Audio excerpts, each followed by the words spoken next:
All right, here we go. Hey, everybody. Welcome. I am Cory Strassburger. I'm the creator behind Xanadu, which is sort of like a YouTube show that's involving a whole cast of virtual characters that I bring to life using the Unreal Engine. You guys probably saw Blue's giant face during the keynote yesterday. I love characters, especially sci-fi, larger-than-life ones.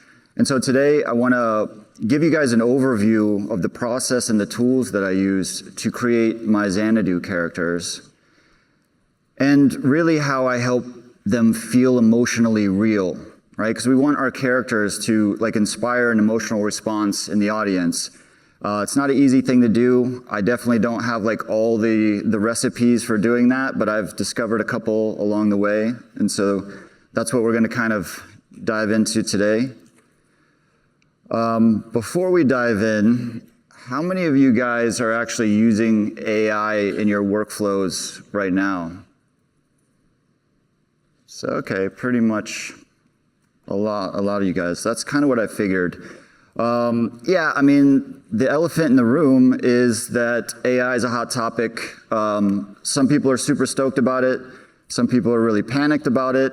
I kind of fluctuate between the two of them. I imagine most of you guys are similar. Personally, I'm embracing and exploring these tools, a lot of them in my workflows.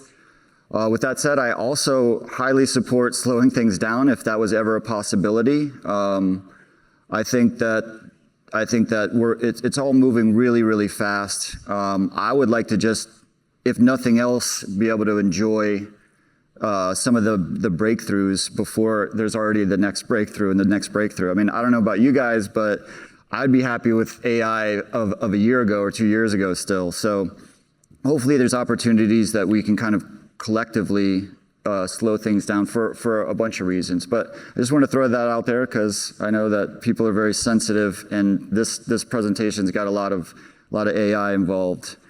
So cool, we're gonna just jump right in.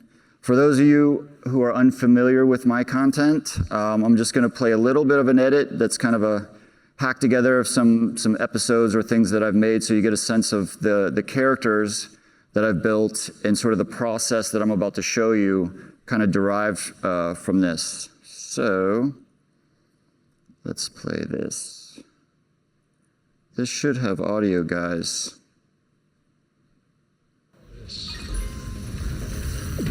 Thanks. How's it going, Galaxy? I'm Blue. This here's Chatterbox. Don't listen to him. That's just what everyone calls me. I don't call you that. I like head monkey or shit stick.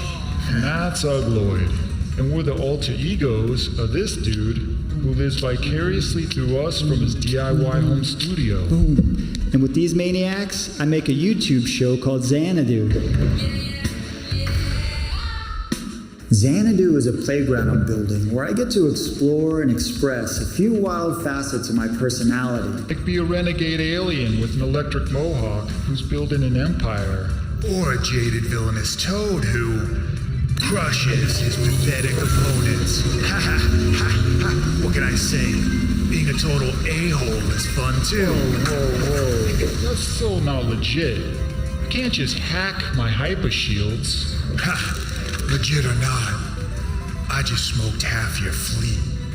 Deal with it, Smurf chicken. So far, I've hung out on spaceships, breakdanced on Mars, survived space battles, trained to be in Guardians of the Galaxy 3, which sadly didn't happen.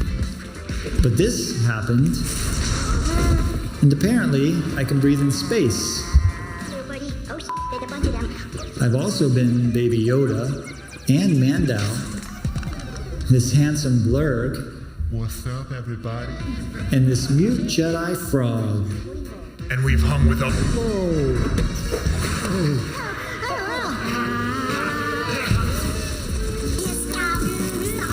And the best part? Cory does it all in his pajamas. No rules, no bosses. Just crazy-ass ideas.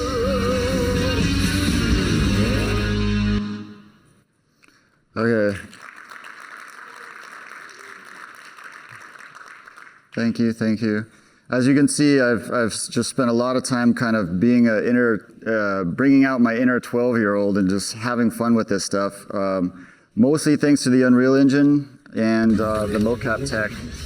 Whoops, that's probably going to happen a lot. Sorry, guys. I can use Unreal, but I do not know how to use Google Slides. Let's see. Next. This I thought would just be a fun little clip since I had it.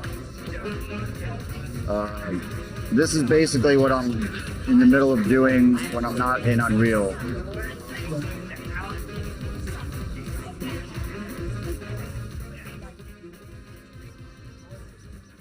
This is what my mocap sessions look like.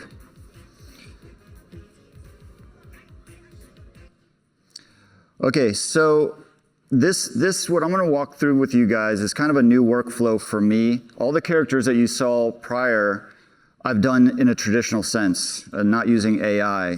A bunch of my later characters, which we're going to dive deeper into throughout this presentation, I've been using AI to sort of help me iterate on in various ways, and also help me bring them to life later on, and you'll see what I mean by that.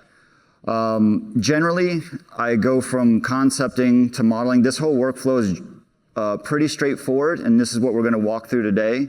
I think there's a lot of cool stuff in terms of the AI assisting with concepting, with modeling. That's getting better. We're going to look at that. And then MeshMorpher, this is sort of the bridge from those models, those character models, into the MetaHuman architecture. It's one of my favorite plugins. We're going to get into that. And then I'm going to just lightly touch on the motion aspect of all this, some of the mocap stuff that I use, just so you get a sense of it. And then really E for me is the best part of it all, at least as far as what I've discovered. We're going to kind of dive into what I've found that makes a character super relatable on an emotional level and generally larger than life. And so before we get too far into the concepting, I just wanted to kind of point out a few foundational things that I've found when it comes to what does make a character larger than life. And then these things are gonna echo, these themes are gonna echo throughout the presentation. So to start with, your brain, right? This is your brain, your audience's brain. Your brain categorizes characters instantly. We all kind of know this, right? We see faces, we scan the body, we read the posture, and then the brain starts stereotyping like instantaneously. It's a very primal thing. The brain's a puzzle solver, and it craves this like resolution, right? So when something doesn't fit, when a character doesn't sort of land into this stereotypical box, the brain starts paying attention. And that's where I think larger than life kind of begins. If we look at these people, right, what do they have in common? Each one kind of violates our expectations, but in different ways, right? So Jack Nicholson, he kind of has a few things. Like he has a very unique look, but he also has a certain cadence and a certain voice style that he uses. Steve Buscemi, he's kind of just looks very odd right out of the gate, but he has this very gentle voice that kind of counters that. So again, unexpected. Jim Carrey, he kind of looks like a normal guy until he starts talking, you know? And so he breaks that in a different way. And then Tilda Swinton is kind of sort of has this ambiguity that's very strange, and also a certain voice style that breaks with the norm. And so these people stick in your head because your brain doesn't know what to do with them right away. And I think that's a really good thing. It's attention, it's memorability. And that's one of the ingredients we want to kind of pay attention to as we flow through this. So cognitively, when a character sort of breaks that stereotype, either visually, vocally, or behaviorally, the brain just kind of flags it, right? This is a novel thing that's happening. And then it goes into a loop where your brain is just constantly trying to solve that character. And to me, that's kind of where larger than life begins, and it's just staying weird enough in your head. And I'm going to keep showing some of these four main ingredients: the face, the body, the voice, and the behavior, like as we kind of flow through this. Now, if we talk sci-fi, aliens kind of have it easy because they already start, usually they start right outside of the human categories as far as their face, their body, and their voice. They generally bypass those filters instantly. So we kind of want to know what's up, what is this alien all about? These are all aliens that we mostly know. Yoda, he's kind of got his cool little voice, his voice speaking style, and obviously his looks. Same with Gollum. Gollum has all kinds of like really interesting qualities from voice to body language. And then the engineers from Prometheus, right? They initially look like just better humans, like more evolved, until you discover that they aren't, right? There's this inner world that breaks that mold. And then Blue, I just kind of stuck here because it's cool seeing him up here with all these awesome characters. But really, he does have some interesting qualities that we're gonna dive into a little bit later. And so one last note on this, like when the brain can't instantly stereotype someone, the other interesting thing that happens is we tend to go emotional. Like we kind of shut off a part of our brain and we start to feel our way through this new, person or alien that we're interacting with or watching. But your brain is also left in this sort of heightened open state where it's just craving more information, waiting to be able to solve that puzzle. And so for me, I think it's a powerful principle in character design and something that we want to dive a little bit more into, even for humans. It doesn't have to be like in the scope of like a big alien character. So quick little recap here. When you're designing your character, you don't have to go full alien, right? But it's good to sort of nudge into these areas as much as you can, playing with facial features, large expressions, pushing the voice, which we're going to get into. Anything that kind of makes the audience pause and go, wait, what is this person about, right? Because if they pause, something that they remember.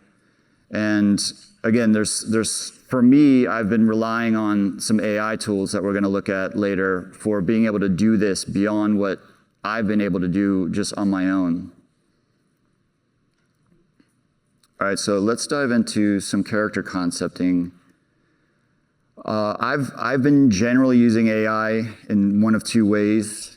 I wasn't going to get too far into the nitty-gritty of all the AI prompts and all that kind of stuff. Generally, I'd say that I use all of them, and I find, by all of them, I mean like Midjourney, Leonardo. I get a lot of mileage out of Bing's DALL-E 3. Shockingly, that thing always delivers in certain ways. So I tend to, when I'm developing stuff in AI, I just tend to kind of branch out and see which one's stronger for the type of character that I'm trying to work with. When it comes to kind of hybriding things, I'm going to show you guys, this is some concept art that a really talented guy did. His name was Wenju, and he worked on a game that I was building called Babylon, this bunch of immortal babies in the future that battle for supremacy. And he came up with some really awesome characters. And during that time, we kind of developed some of them in the traditional sense. But I've since been kind of playing with the idea of taking some of those characters and using, in this case, just ChatGPT is really good at taking sketches and turning them into kind of like vivid characters that then you can start to layer on top of and Photoshop on top of. And I kind of just threw the prompts in there, but generally I think it's pretty straightforward. You kind of just throw in a sketch and tell it that what that sketch represents, and it spits out some pretty awesome base level stuff that you can start to work with.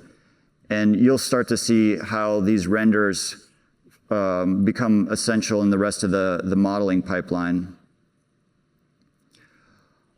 This is a character. I don't know if you guys have seen Juan and his crazy band of guys down on the showroom floor doing their whole skit. One of the characters in there is called Zen. He's probably the best example that I have of a character where he's comprised of a ton of AI. his face kind of popped up. I can't even remember which one it was. It would have been like a year or so ago, probably Mid-Journey or something like that. But for me, I'll see something in an image and it'll spark something as an idea. And then from here, this one image on the left, the big one, there's probably like 50 AI generated things, and then me hand painting some stuff and kind of built them in Photoshop, just exploring and trying to get, like you kind of normally would. I don't have the kind of drawing skills that I wish I had, like Wenjuan.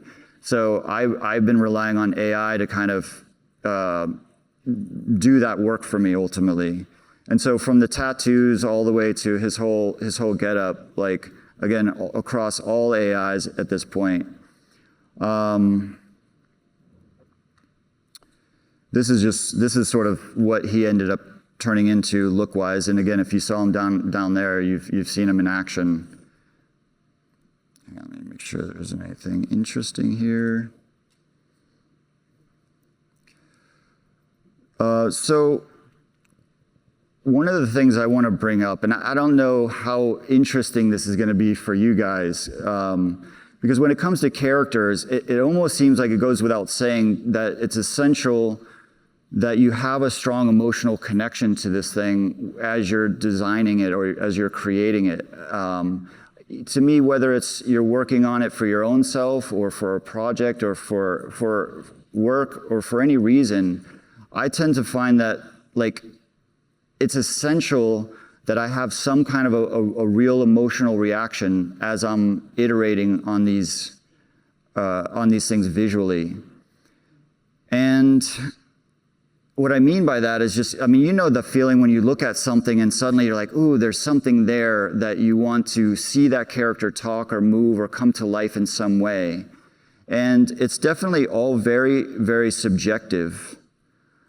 But to me, I feel like it's the absolute core thing. Like I won't, until I feel something really strongly about a character, or I'll keep iterating on it until I do, it just doesn't, in a sense, it doesn't matter. Like I'm like, until I find that sweet spot, I just keep on iterating. And that's one of the benefits of AI too, is you can kind of keep doing that. You can keep hacking things together until you find that emotional feeling. Now, on a subjectivity level, like these three characters are all very similar, right? But for me, one of them stands out as like an emotional connection, whereas the other two are just kind of like, oh, I could see them come to life, but it wouldn't do much for me in a sense, personally. And I think it's that personal connection is the thing that we all have uniquely as people and as artists and as creators. That's the thing you want to tap into, because that's the energy that's going to kind of fuel your character throughout this process. And even on a subjectivity level, like it could be that one of these characters reminds me subconsciously or consciously of my neighbor's dad growing up, you know what I mean? But the cool thing about that is I would subconsciously or unconsciously infuse some of that into that character. And I think that's where that connection, that spark of emotion starts. And then I think that it's felt by people as they experience this character. So I'm gonna kind of point to that along the way too, because I think it's a big thing, and I don't know if it's obvious or not. So these are all characters that for me hit an emotional trigger in some way. These are all characters that I get excited about, like wanting to see them come to life in some way. Whether it's like, oh, I could see a story world in this, or I could see if I adapt that character from just this base AI generated version into like my Xanadu world, which would be a process of like Photoshop and iterating and kind of turning that character into something that made sense for the world. And so again, it's just like really double downing on that connection, regardless, I think, of what if you're the artist, that's sort of, I think your job is to bring yourself into that in some way. And for me, AI has been great at that, because I can just keep iterating until I find that spark. I've also started doing what I'm just calling video vetting. This is basically a very obvious thing of just putting some of these images. Once I find something that I think is interesting, I'll throw it into Runway, and you can throw a video in there with it of me just talking. Some of this stuff is nonsense, and sorry, because I never intended to like show any of these videos publicly. This is me just throwing something out there to so that I can test to see what these things look like. So, but you'll see what I mean. I kind of just. Well, hello. So lovely to see you, I guess. Let's just say that I think that you're a complete idiot and not really interested in whether or not I care. But I don't. So bye-bye. Yeah, I mean, I'm literally just talking nonsense. But for me, it's made a big difference in certain ways where I'll throw a character in there that I find interesting, and then I'm like, either, seeing them in motion doesn't quite like continue on the path, or sometimes it does, and it kind of is like, okay, this is a character that I want to keep going down because they do look cool once you see them start talking. This is another one. Great being of significance, a powerful force in the entire universe. And guess what? I can levitate and do things that you can't. Lame, but it was a test to see what's going to happen. So I think you get the idea. I mean, it's cool because you see these characters come to life very easily. And I think you can learn a lot just by kind of looking at it. And a really kind of fun fact, at least for today, is there's a lot of this kind of generative stuff coming out on the internet and in various places. It's like, well, if you can get AI to make the character come to life like this, then why build it in 3D or why kind of, and there's obvious answers, right? If you're doing a full project, AI, at least today, isn't going to be enough. But the other thing I just kind of realized as I dug into it more is the cost of rendering these characters like this is pretty substantial. It uses a lot of power, and it's not cheap. And then if I turn one of these characters into a MetaHuman and kind of on my pipeline, once that initial part's done, I can make content with this character endlessly, essentially for free, just rendering it out of Unreal. So I think there's going to be a big cost advantage of, even as these characters get to be more flexible in AI, where you can really get them to do more things than just kind of like talking heads. I'm sure that's going to be very soon. But I think it's still going to be really, really expensive for a long, long time. So I think there's a big advantage. And also being able to play out the characters and other things. There's a lot of reasons to kind of build them as MetaHumans and drive them in Unreal. But I just thought that was kind of an interesting, cool thing that made me feel better about doing it all in Unreal. So the other cool thing that just recently kind of became a possibility is once you got a character, there's all these new modeling tools where you could like throw them in there and generate a model. And we're gonna look at that. But you really need, in order to kind of get it to a place where you can utilize these tools in a good way to see them in motion really fast, you need them to be in a T-pose, and that's always been really historically hard in AI. But with the latest version of Midjourney, I don't know if you guys have been using it or not in this way, but it's a really cool and easy way to feed it a character and just tell it to put it in a T-pose. And obviously it's going to interpret the body, and you can kind of iterate until you get what you want.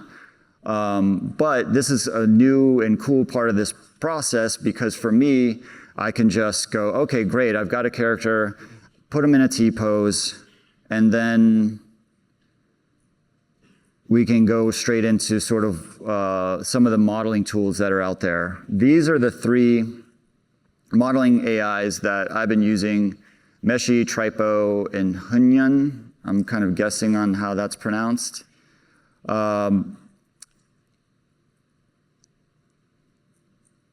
They all 3 have their strengths and weaknesses. I'm sure next week, next month, it's all going to kind of change. They fluctuate even for me over the last year of using them in various ways.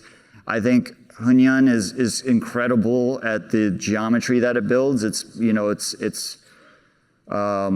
it's definitely the farthest along in terms of the actual mesh and things like that. And I think anyone who's dipped into this world knows that this stuff is moving really fast, and it won't be long before we're going to have like full-fledged models that are going to be, we don't even have to do anything with. And that to me, it's mostly exciting because it's like the building process of all of this is my least favorite. Like if I could just get characters to be alive and working like instantly, I would definitely be happy about that. There's certainly certain parts of the process of creating that I don't want to ever sort of give up to AI, at least now, that I'll always do, because that's the part that brings me joy, and the parts that don't, I'm happy to kind of skip past a lot of the hard work.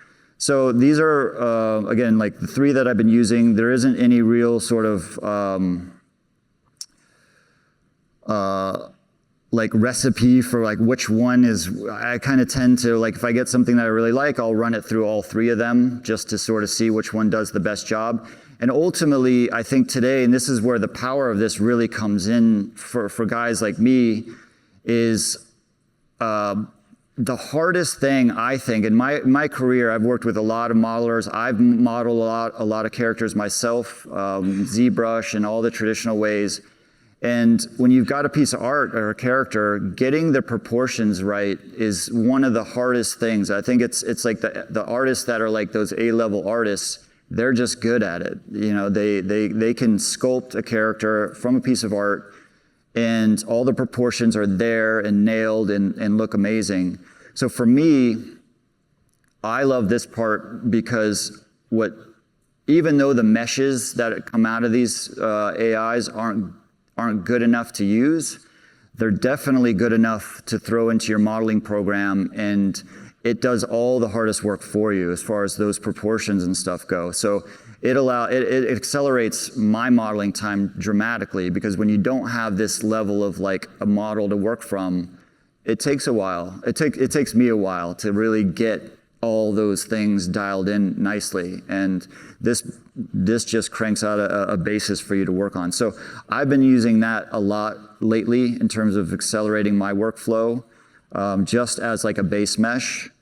This is also just a little side, like, hey, look, you know, Hunyan is really amazing at these sort of like structural shapes, and it can create some pretty damn good geo that with some fast optimizations, and then, you know, you go into Substance Paint or something, you can texture it and kind of get some quick props and things like that. I haven't really been making stuff where I've utilized this yet, but just looking at the quality level that it's getting to, I get excited too, because this would take me a long time to make.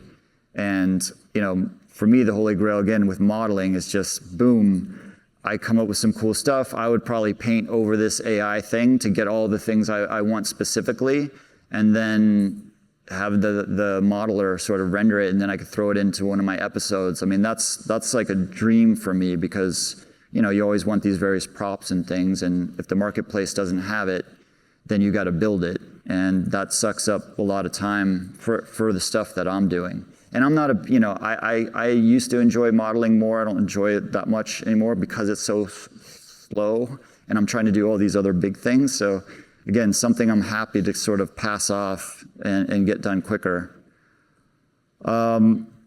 This is a little bit of a detour.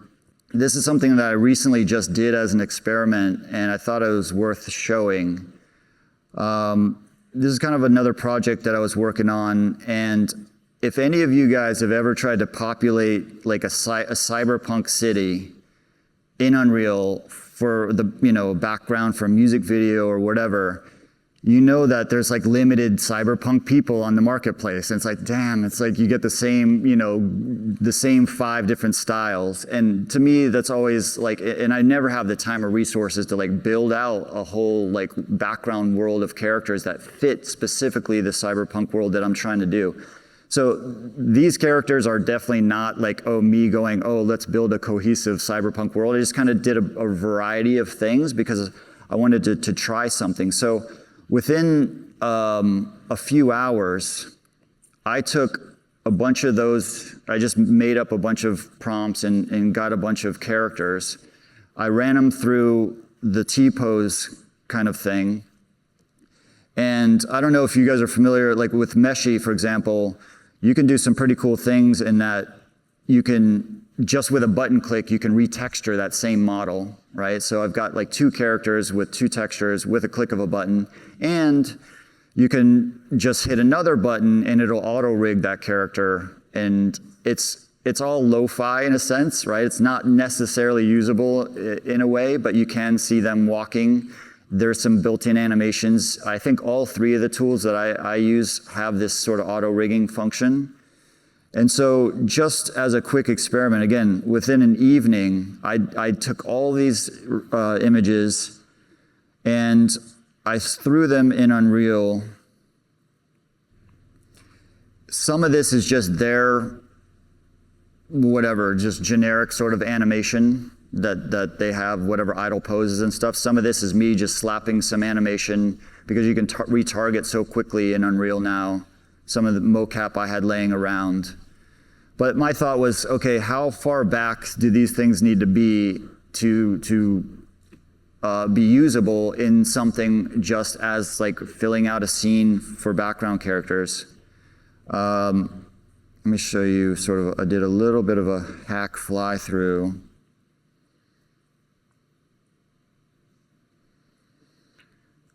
Now, you know, it's, again, there's a lot of subjectivity to whether or not this is useful. Even arguably, to me, I feel like as like a C-tier background characters, I think definitely in the content that I make, I would be able to use this.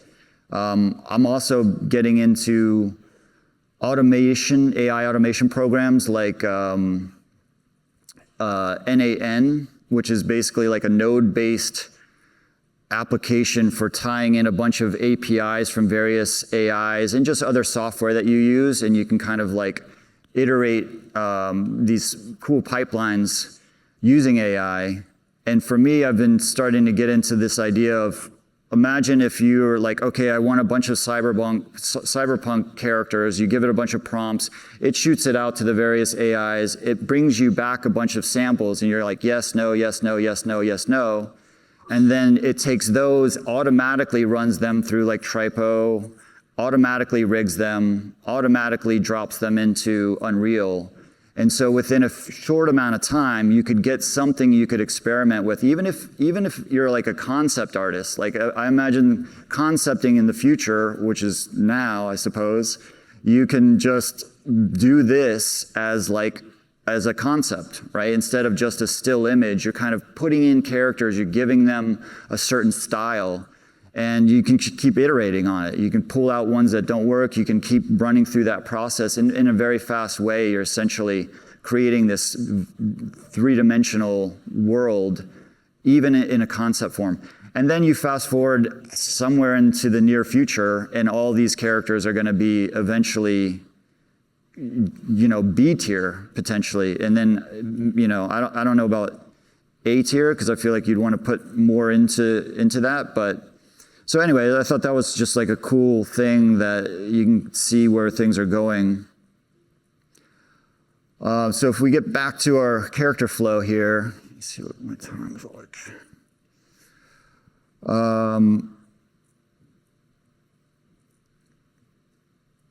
Yeah, so now we're at a point where, let's say we have some geometry that we like from our process. And again, I'm showing you guys the AI version of all this stuff. I mean, whether it's a sketch, and then you just kind of model it traditionally, a lot of this is generally the same workflow. But the main step is, you know, we want to take our model and turn it into a MetaHuman. And in order to do that, for me, you always have to just create a generic MetaHuman. So I'm not going to get into too much detail with that. In all the new tools that just came out yesterday, kind of changed the landscape a bit. So I'll try to touch on that as much as I can, because even for me, I think some of this stuff is going to change a little bit in how I do it, given the new MetaHuman creator and the power of all that stuff. But the main step is, you know, I use MetaHuman creator. I create like a generic MetaHuman that kind of resembles as much as possible the character that I'm going to turn him into. And then the workflow generally splits into two ways. Either I sculpt that character, like the bottom path is I take that MetaHuman base mesh, I export it from Unreal, I go into Maya or ZBrush, and I just sculpt right onto the MetaHuman topology, which is essentially what you need. And that's also changing in the sense that ultimately MeshMorpher is the bridge between that model of your new character and the original MetaHuman. It's the thing that merges it in my workflow.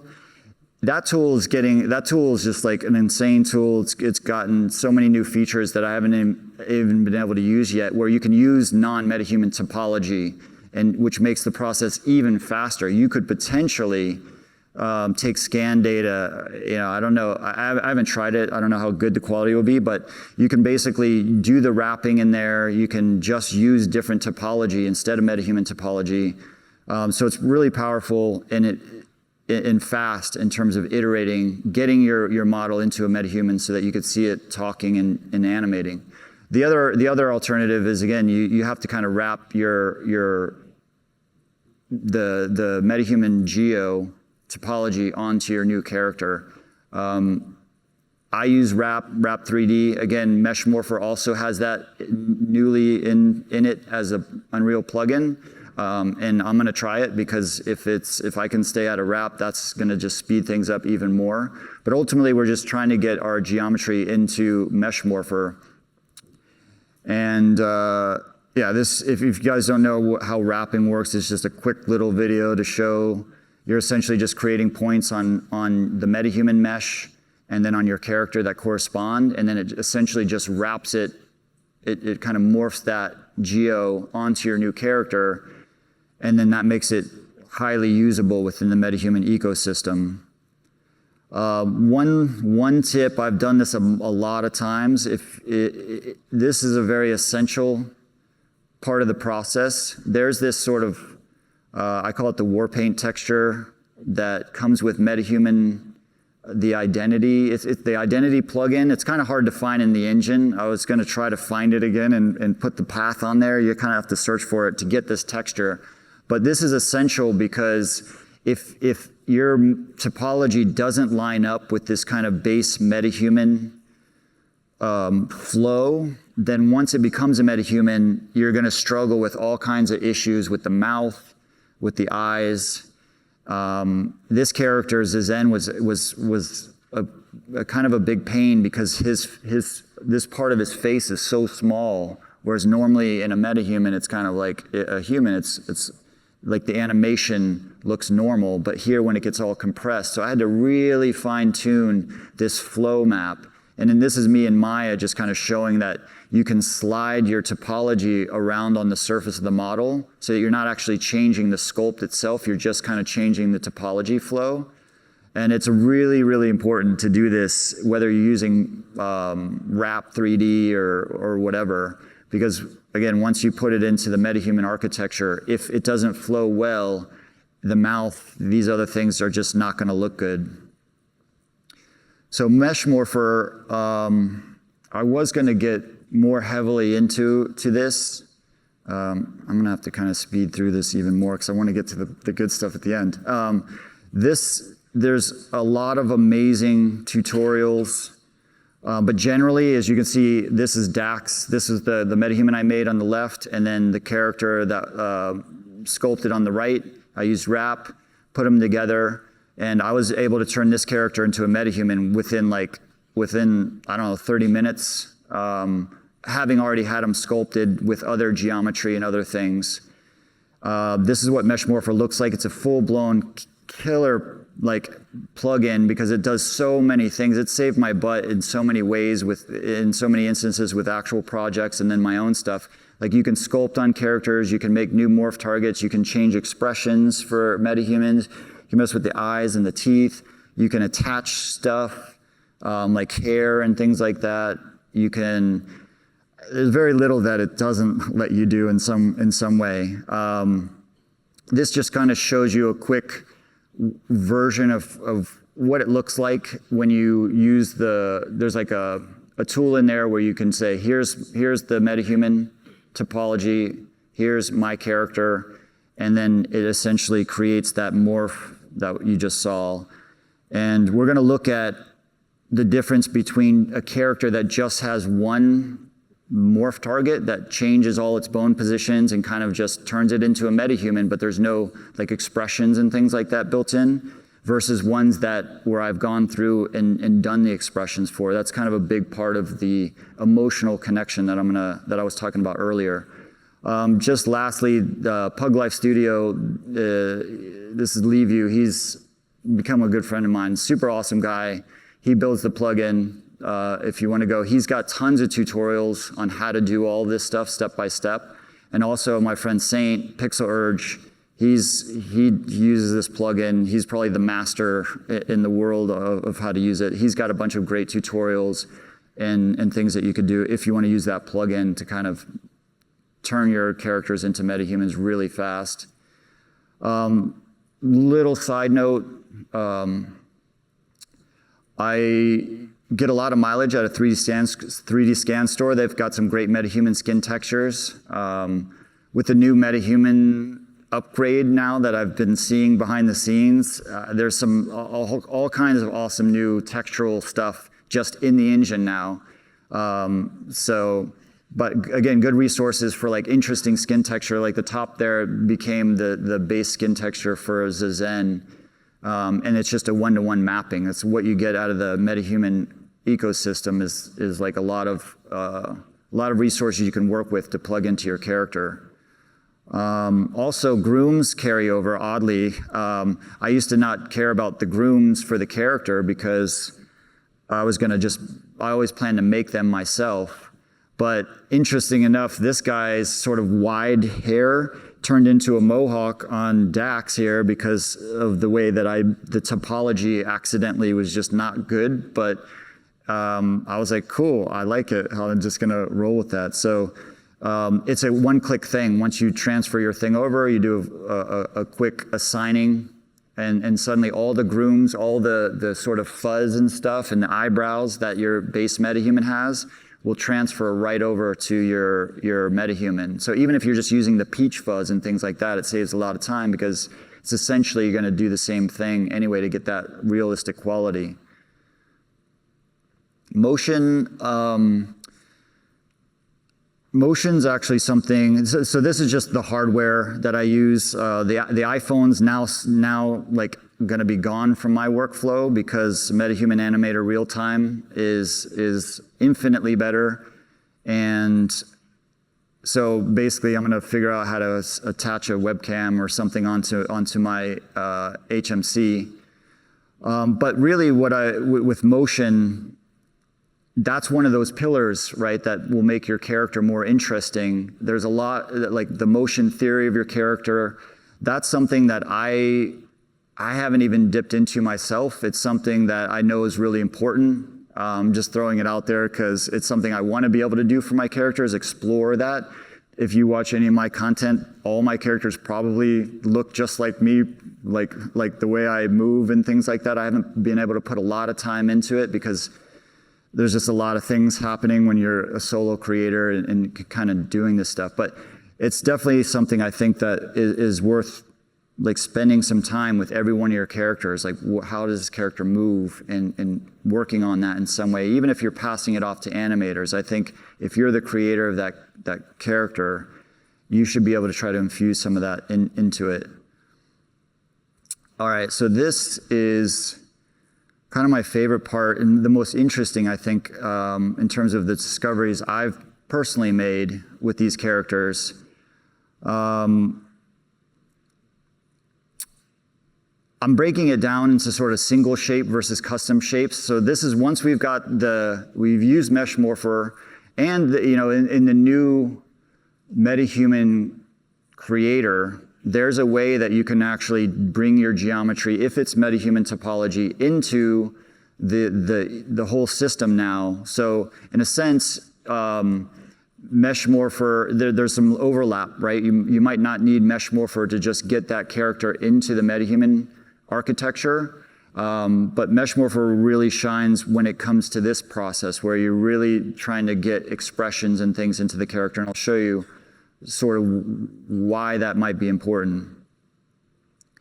So in these examples coming up, blue is a multi-expression character, and then the rest of these characters I'm going to show you is just one shape, and suddenly the rest of the architecture of MetaHumans just works well in terms of their mouth movements and eye movements and everything else. And they're, fairly different characters, especially Dax on the end. So I've been surprised at what works and what doesn't in this regard.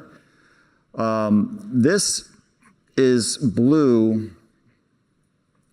This is the very first video of blue that I ever made, and I just skipped it.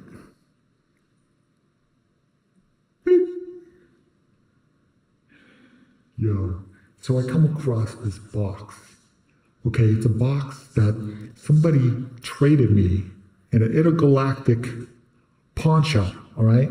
He said if I give him $5. Again, me just talking gibberish, but the thing about blue is this is going way back many years. I didn't have any skills, face stuff. I didn't know anything that I was doing, but I knew that as I was seeing him talk with ARKit, that it just didn't look good. I'm like, this doesn't look good. So I'm like, I kept iterating and trying to get him out of the uncanny valley.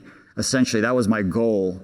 But in that process, I kind of started to, this is where my emotional connection with Blue began to happen, because he was a cool looking character initially, but it wasn't until like, I was just pushing and pulling and pushing and pulling, like, fuck, this doesn't look right. And then it was like, oh, this looks kind of right. And then it's like his smile, there was moments where I started to see this character be a real character, a real person. And a lot of it had to do with his mouth, his smile. He started to become this sort of mischievous looking character. And again, at this point, it was me just kind of stumbling into this because I was trying to get him away from looking bad. And in the process, and again, I'm working with ARKit, which is a very limited facial animation sort of pipeline or ecosystem. But this was a kind of a shock to me a little bit. So once MetaHuman Creator first came out, right, I could feed it Blue's model and essentially made the base shape look like Blue. But the second it started to talk, it was, or these are actually just some quick basic tests of different facial expressions. But you can quickly see that the MHC on the left is just using sort of like whatever the inherent, at the time, the inherent smile was for a MetaHuman. It was very different than Blue. The middle one was early MeshMorpher before he got it working with DNA assets and things. So I was trying to feed the shapes from ARKit into it, and it wasn't like fully working because it was fighting with rig logic a little bit. But it just looks even more and more, like I knew there was going to be a discrepancy, I just didn't know how much. I didn't know how much special qualities were sort of infused in Blue originally. Some of these shapes are more accurate than others. This in motion, and this was kind of like a little bit of a heart sink for me, because I'm like, Jesus, how am I gonna get Blue to be a MetaHuman with so much complexity in the facial component of, in the facial rig of a MetaHuman. There's just like layers and layers of stuff that's kind of beyond my skill set. And for me, if I look at ARKit Blue, he looks cool. He's kind of like, he doesn't break this, he kind of landed in a sweet spot and he doesn't break it necessarily. Whereas like, you can see these subtle things that happen in the other characters that throw him off in a way. So I don't know, this was kind of a surprise to me. And bless the MetaHuman team. So as we were getting Blue ready for the keynote, I got to work with them and their tool and getting actual Blue full MetaHuman. And it was, I said that on stage, and it's very, very, very grateful, because it's not necessarily an easy thing with something that's already established and seen with an old architecture to get them into the new one. In contrast, this is Dax. This is a character that... Here we are. We're doing a test with Dax. He's kind of a new character. that playing Single around. shape. He was meant to be Blue's original companion, like way back in the early Xanadu days. And a buddy of mine, Akrima, was going to drive him, but he moved to Texas, so this character just kind of sat around. But because MeshMorpher is so easy, it's a new plugin for Unreal, or it's not even a new plugin. It's new, kind of new to me, but it's so easy to convert. So the one thing about Dax, he was a cool character too. I quickly made him into a MetaHuman using MeshMorpher just because it was so simple. But it wasn't until, and I only have like a couple voices that I can do for my characters. Blue is like me pitched down a little bit. Chatterbox, the little guy, is me pitched up a little bit. And then I've run out of like stuff. You know, I have a lot of respect for Jim Carrey's of the world because it's not easy to sort of do all that. But I want to have more characters. This is a character that didn't emotionally connect with me until I found that voice. And that's where I was using 11 Labs. I'll show you something really cool right after this. With this voice, it did two things for me. One, whoops.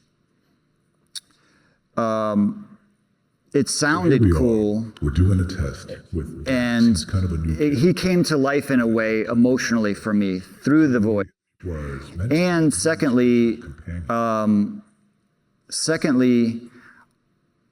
Blue is really hard for me to kind of like play because I have to go into this like, my name is Blue and this is my alter ego Cory. You know, it's like a thing that I just sort of made up. I can't just speak Blue, so to speak. So I wanted a character that I could just talk normally, and he didn't sound like me because I don't like the sound of my voice. But he had his own personality, and that's where 11 Labs really like saved the day for me, which is an AI platform, if you guys don't know, where you can do your own voice, it just as an audio track, feed it into 11 Labs, and through a series of just choices and things you can make, it'll change your voice into something else. In this case, it took a lot of work because all these other voices I tried didn't make me connect with Dax until I found this specific one, and I might have like pitched it up or down. So in that regard, that opened up a lot of doors for me to create new characters that I could still play that felt different than my prior characters. Now this is really cool because my friend Levu, who makes MeshMorpher, I kind of talked to him about how cool it would be to make a plugin for Unreal that made that process a lot faster. Because if you guys have ever used 11 Labs in this workflow, you have to you mocap into Unreal, you have to export all that audio, run it through 11 Labs, re-import it back in, reset it back up on your timeline. It's boring, it takes a lot of time, especially if you change stuff. And so he wrote this plugin like probably over a weekend. Okay, listen up, crew. We're going for another take. Ted, you gotta have... And this is basically what I record data right into Unreal, right? I record my face, my voice, and my body right into the engine. And some of those brakes, buddy. Otherwise, Blue's gonna end up crushing you. this plugin lets me create an AI track, and it's tied into 11 Labs now, but it could be any audio AI. I essentially put that same audio that I just recorded into that track.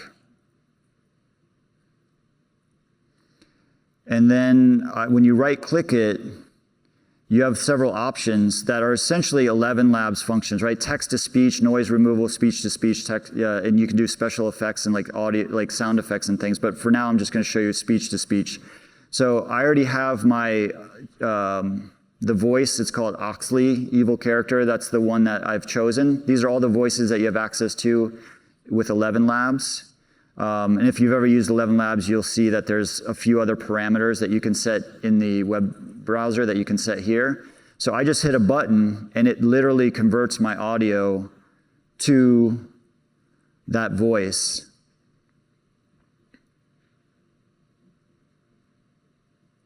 All right. Okay, listen up, crew. We're going for another take. So huge time saver, super awesome plugin. Like I said, you can also just, almost done. You can also just You can create sound effects just with prompts. So if you're roughing something out, you can be like, oh, I need an explosion here. It's a real fast way of getting like using AI to throw audio into your thing. You can also, what I'm gonna start using it for is I do blocking, where I just kind of use my voice to take my script and rough it out with just like stick characters. Now I can actually just type out dialogue if there's characters that I'm not playing, or if I just don't feel like voicing it, I can just type out some dialogue. It makes it in the voice, throw it in the timeline, or it's already in the timeline, and then I can kind of iterate on that. So that's some powerful, cool stuff that I'm gonna start using moving forward. And then lastly, or almost lastly, Zazen, another character that came to life for me with the voice, right? Like he was cool. I needed another character that I could just talk normally, and he's kind of like my spiritual alter ego. Took me a while, but I finally found a voice that then I compressed and kind of did some other just pitch shifting to. My name is Zazen, and I'm very much in love with the universe, with life, with the genius, the absolute genius behind everything that exists. Creation itself, the complexity, the beauty, the harmony, the contrast, the dynamics. So you kind of get the idea. Again, I mean, a single shape MetaHuman, all the rest, I mean, there's a few little things I have to kind of dial in with his expressions. But single shape, using 11 labs, he doesn't feel like me. I look at this character and there's like, it's like he feels like he's his own thing, which is a cool feeling for me because, you know, I want to be able to break out of my limitations in a way, and I feel like these voices really help that happen. The one odd thing with Zazen, though, is like I wonder, with Blue, he became so rich in his own way because of all of his expressions are unique. And going back to those early actors that we kind of pointed out, I kind of wonder, like, well, am I shortchanging Zazen? Could he be cooler if I got more into making his smile unique, making his other shapes unique? And even with any character, I think that's kind of a question mark. I like him as he is now. It's nice that he's kind of done in that sense. But it is something that I think every character sort of deserves that question. Like, should we spend more time, even though it's easy to put it into the MetaHuman architecture, should we spend more time and make them even more unique? And then lastly, baby character, single shape. Initially talking normally, and these are, I just literally took my game character from like eons ago, threw it into the MetaHuman architecture with MeshMorpher, and I get all this, you know, cool texture. I got, you know, a pretty cool character. Which is getting way more animated and way more into character because it's so much cooler. And that's what we do. At least that's what we used to do because we had to in order to get ARKit to. Anyway, me just talking nonsense again. But so that's kind of it. I actually wanted to get more in detail with the MeshMorpher process and stuff, but I think I just overloaded this presentation with like too many other things. But again, the tutorials are out there if you guys want to get into it. And again, there's new things coming out in 5.6 that let you do some of this process just in the engine by itself. But that's my talk.